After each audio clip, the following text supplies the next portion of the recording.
Introduction: The physicality of language.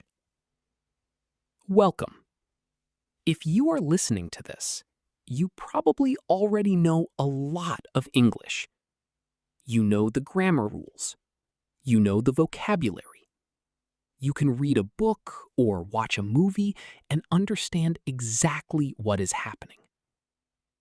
But when you open your mouth to speak, something goes wrong. The words feel heavy. Your tongue feels tied. Your jaw feels stiff. Why does this happen? It happens because speaking a new language is not just a mental puzzle. It is a physical skill. Think about it like learning to play the piano or training for a sport. Your mouth, your tongue, your lips, and your jaw have spent your entire life moving in specific patterns to speak your native language. If you're finding your flow with today's session, subscribe to the Story Shadow and join our community of English learners.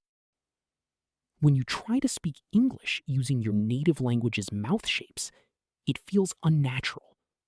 You get tired or you feel stuck. Today, we are going to change that. We are going to train your mouth to talk in English. We will break down the physical movements, practice the rhythm, and build the muscle memory you need to speak clearly, smoothly, and confidently. Let's begin. Phase 1, the English mouth warm-up. Before a runner starts a race, they stretch their legs. Before you speak English, you need to stretch your mouth. English requires you to open your mouth wider and move your lips much more than many other languages. Let's do 3 quick physical exercises together. Exercise 1, the wide stretch. Open your mouth as wide as you can, as if you were shocked. Hold it for 3 seconds. 3, 2, 1. And relax. Let's do it one more time. Open wide, hold it, and relax. Exercise 2, the lip purge. Bring your lips together and blow air through them to make them vibrate, like a horse or a toy car. Make a brrrr. Do it again. This relaxes the tension in your lips. Exercise 3, the tongue stretch. Stick your tongue out as far as it can go, towards your chin. Hold it. Now point it up towards your nose. Hold it. Relax. Now your face should feel a little warm. You are ready to make some English sounds. Accord.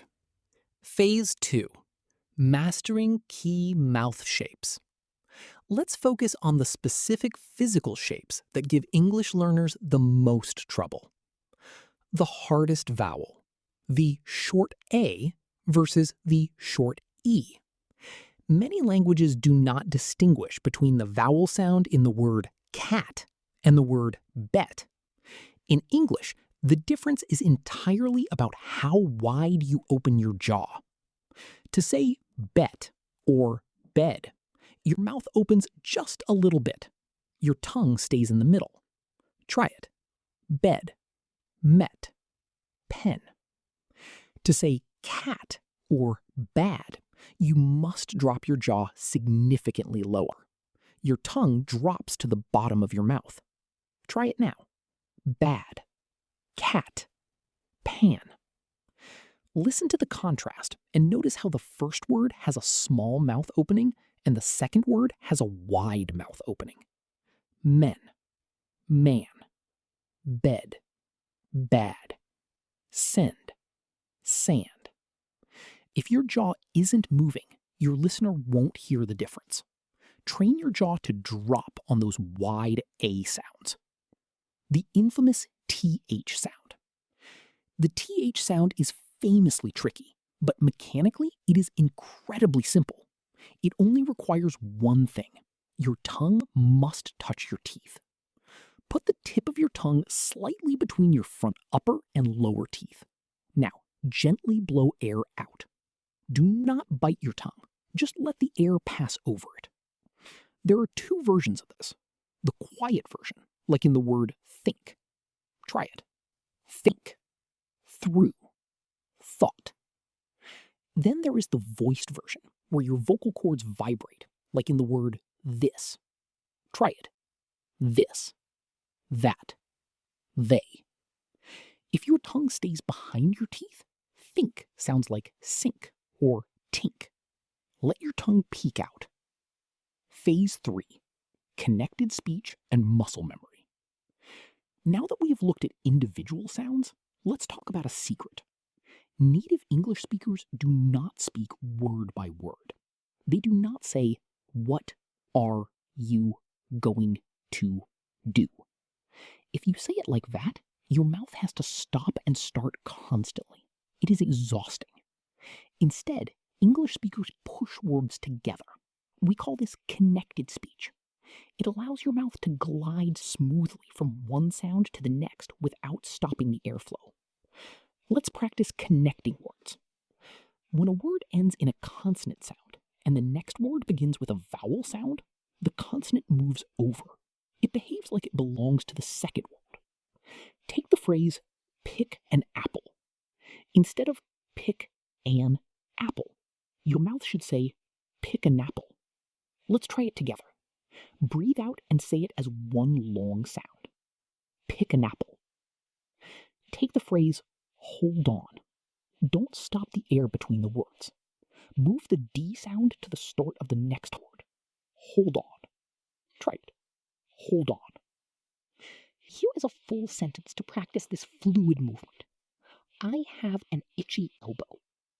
If we connect the sounds, it becomes, I have an itchy elbow.